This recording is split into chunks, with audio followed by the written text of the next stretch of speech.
No, man, I get that, I get that question or I get that comment quite a bit, right? As much content as I've created here in the last couple of years, it's one that comes up pretty regularly. My immediate kind of response back to that is, how are you defining addiction?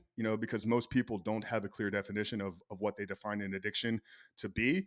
And then secondly, if they can answer that, then what makes that person an authority to speak on something like there is no such thing as this addiction? Now, there was some truth in what he said, right?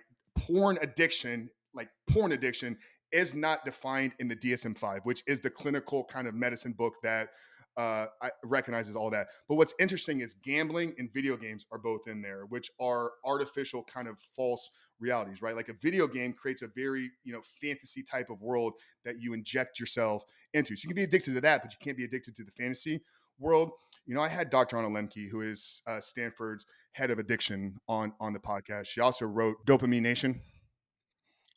Dopamine, Dopamine Nation. Yeah. So I asked her, what is addiction defined as by you? And it's the continued or repeated use of substance and or behavior despite negative consequences to self and or others.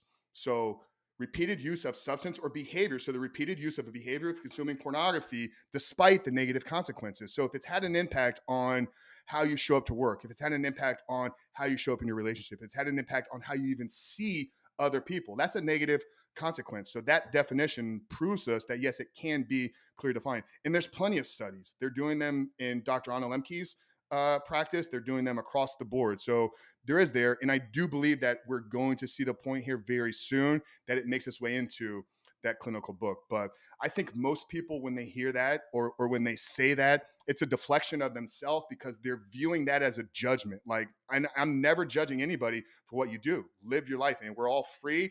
And as long as you're an adult, you have the ability to make those choices and decisions for yourself. But I can tell you because I lived it and I've had conversations with thousands of men at this point that it is having negative consequences on their brain, on their motivation, on their joy, on their ability to show up in relationships, at work, produce a fruitful and meaningful life. So yeah, it's one I get a lot, man. But I think those are the best two ways to respond: is how are you defining it? Most people can't give you that definition, and then what makes you an authority to speak on something like that.